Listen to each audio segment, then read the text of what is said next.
Hey, gamers. I love talking about niche topics nobody else cares about. So, animations are amazing in Fire Emblem. That's such a hot take, right? They look cool, they can make legendary moments of pure luck winning for or against you. They create an air of tension even when I know I made the perfect decision. Mostly because this series has a bad habit of punishing you for imperfect knowledge. But that boon can also be a bad thing. Many animations are just really long. Sometimes I already know everything that's happening, so I just want to skip them. But then, oh no, something messed up and I don't know what. So maybe I'll just turn the animations off then. Makes these long animations much snappier, right? Or I can get to strategizing faster. But those animations, they look so cool. Unfortunately, there's just no way to get the best of both worlds. You can switch settings often, but that takes so long.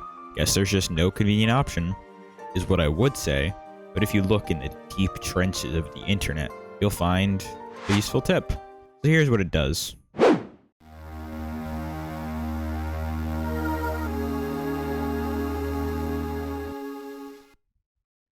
In most modern Fire Emblem games, holding down a button as you do a combat or an other action, like healing or dancing, will do the opposite of your current setting for the animation.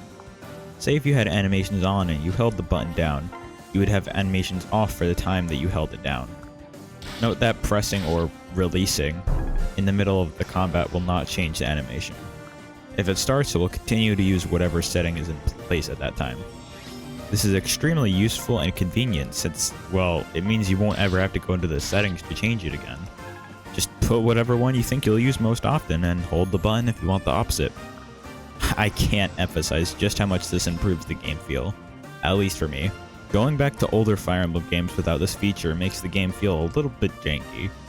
Speaking of which, the games that have this feature is an interesting discussion in itself. So let's talk about it. The mechanic as I described it was first introduced in Fire Emblem Shadow Dragon, or Iron 11, using the L button to trigger it. However, interestingly enough, it was actually introduced in Radiant Dawn, or the game right before Shadow Dragon, but in a weird way. If you have animations turned on, nothing will happen, even if you press the right button.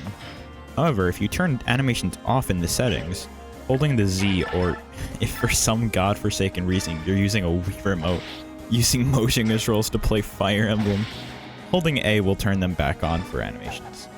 I have no idea how I remember this bit of knowledge since I haven't even played this game, but I confirmed it. It's such a weird thing because from a game development perspective, I think it'd just be easier to make the button do whatever the setting isn't, but I guess they just made it so the button just turns animations on, even if they're already on. This is extremely weird to me as it's such a weird game to originate in and it's such a weird way to implement it. Although, since people always complain about enemy phases in Radiant Dawn, here you go. In the DS and 3DS era of games, the button is always L, and unlike Radiant Dawn, it will just do the opposite of your setting. This means you're free to have it on whatever setting you like, which is useful to me since I always have it by default on. This means Shadow Dragon, the game with that name, Awakening, all Fates games, and Echoes Shadows of Lentia all have this feature.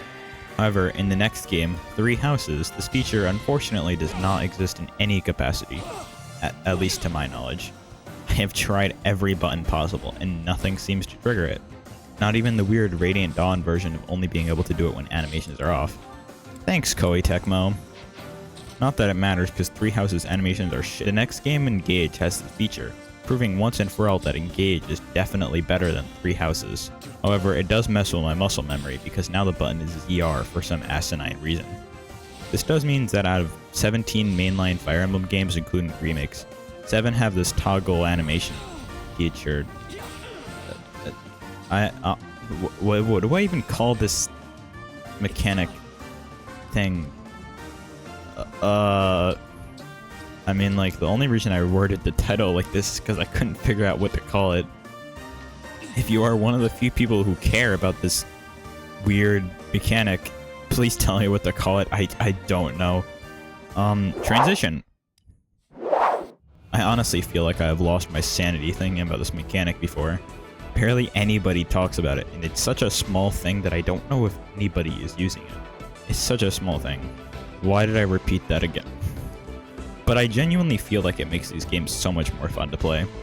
Skipping things you've already seen hundreds of times while being able to willingly see things you haven't is all part of the experience of gaming for me. Especially replaying games, which these games are really great at.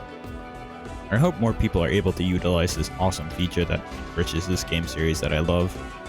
I even look at manuals for these games, and only half of them mention it. The Iron 12 may have it in the manual, but I don't know Japanese, so but in Radiant Dawn and Awakening, they don't mention it at all in the control section. Engage doesn't seem to have any public manuals, which makes sense because I don't think anyone reads them anymore. And that leads Shadow Dragon, Fates, and Echoes completely telling you about it if you read it, which is pretty neat. However, I think in this era, people had already stopped caring about video game manuals, leaving this obscure mechanic lost in the dust. They don't even give it a name, just skip combat animations.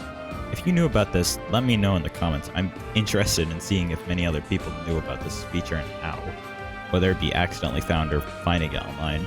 Honestly, small things added up like this can make video games so much more enjoyable. I wonder how many other small quality of life changes have been made to my favorite games that I've just never noticed. Well, I hope you enjoyed this small video that I've wanted to make for a little bit. Like and subscribe if you enjoyed. See you next time.